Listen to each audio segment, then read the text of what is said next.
Thank you, Mailbox. We just got a letter.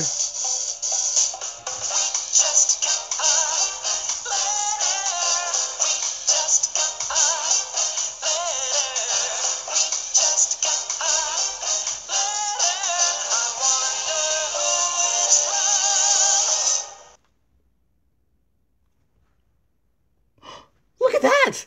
It's a letter from Jennifer. Hi, Steve. It's me, Jennifer, your little sister of all time. Today, I want to show you what I have another Thomas story that I want to show you since it's April.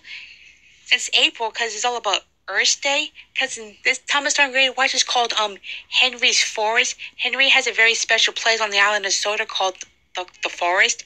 But one night, a windstorm blew all the trees down to the forest, and Henry was very, very sad though. But this is a really great story to watch on Earth Day, and it has a happy ending to this, and you're gonna love. This is the story right here. Watch. Henry the Green Engine has lived on the island of Sodor for many years. He wouldn't want to be anywhere else. He likes every part of it, from the fields filled with flowers to the white sandy beaches. But there is one place that Henry always enjoyed visiting more than any other. His driver knew this too. "Come on, Henry," he would sometimes say. "We've made good time today. We'll stop for a while by the forest." Henry loved it here. The forest was full of broad oaks and tall pines.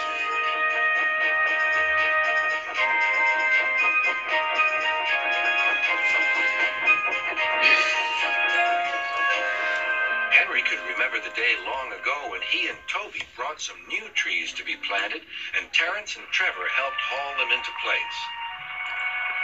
Now he could see the trees growing amongst the others on the hillside. Henry always felt better for being here. He couldn't really explain why, but his driver understood. "It's peaceful," he said to Henry.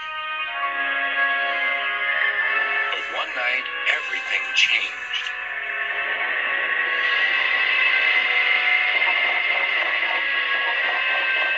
The engines were resting in the shed.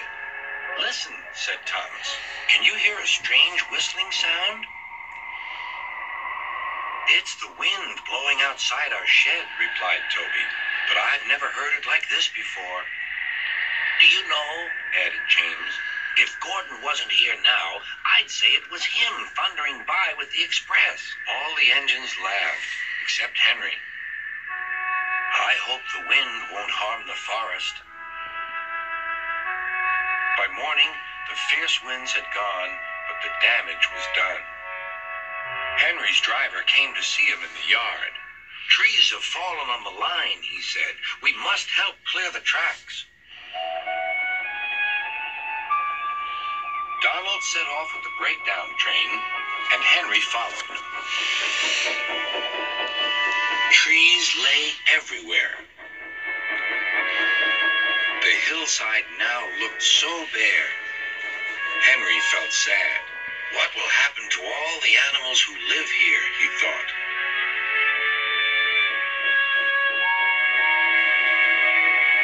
When Henry's flat cars were full of logs, he took them to the timber mill where they would be turned into furniture and other things.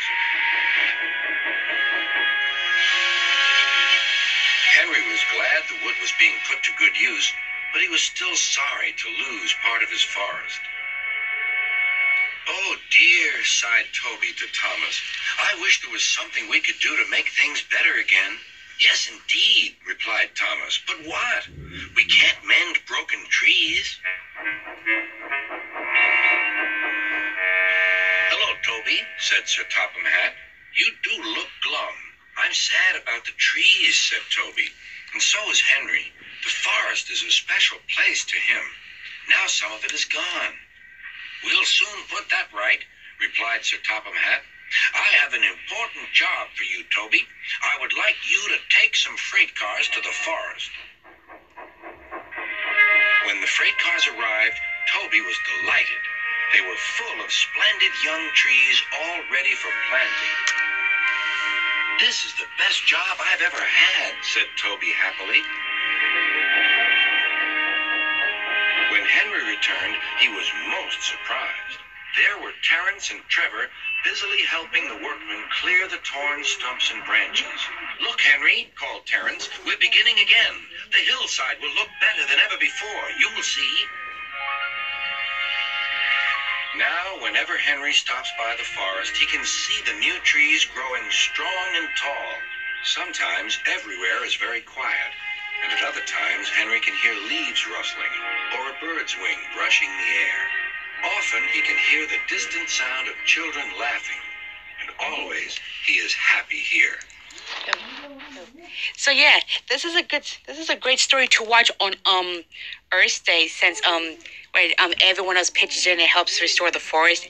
And you're really gonna, if you never watched the story, Steve, I highly recommend it. So until then, bye, Steve. Bye. Wow. Oh, what a great Thomas and Friends story to watch on Earth Day, don't you think?